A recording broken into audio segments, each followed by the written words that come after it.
The next generalized principle that we're going to talk about is the identity iceberg. This is actually one of my favorite generalized principles because we use it often in our coaching system when coaching our clients.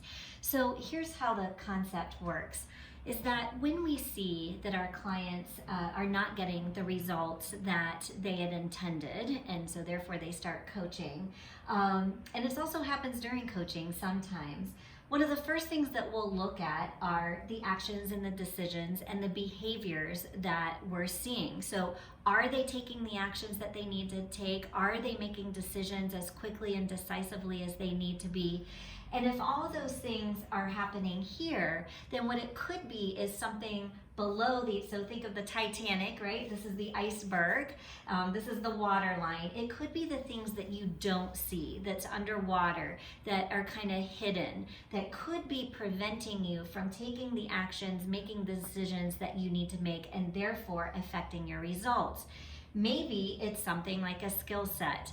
I have a client that I had been asking him to provide data through an Excel spreadsheet, and a week went by and the next week went by and finally the third week went by, and of course I'm going to hold him accountable, and I said, why are you not providing this data?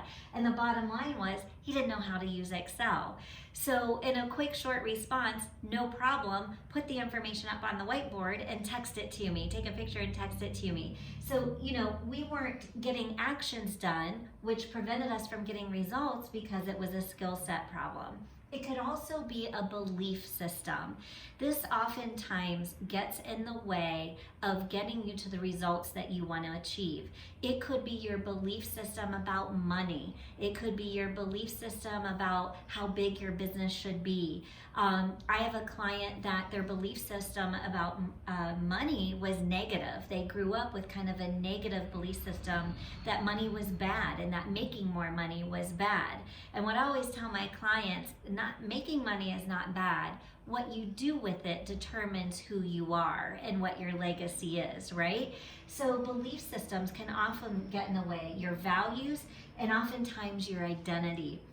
This probably happens more times than not, where clients may believe that they don't deserve to be successful for some reason, or maybe they grew up in an area where they didn't have a lot of success around them, and so they just don't identify themselves with being a successful business owner, or being a multi-million dollar business owner, whatever that may be. So sometimes our identity can get in the way of our actions and our decisions we make and the results that we achieve. So what kind of underlines all of this is the environment. What environment did we grow up in? What environment are we currently in? And does that environment need to change to help us address the things that are kind of below the waterline?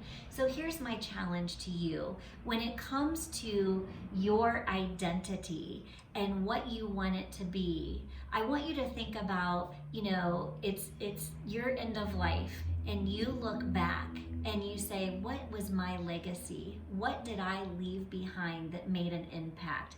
So whenever you have to make tough decisions about your business, about your team, about making money, whatever it is, I want you to challenge yourself and remember the impact that you have, that you can make on not only your business, but your life and your community.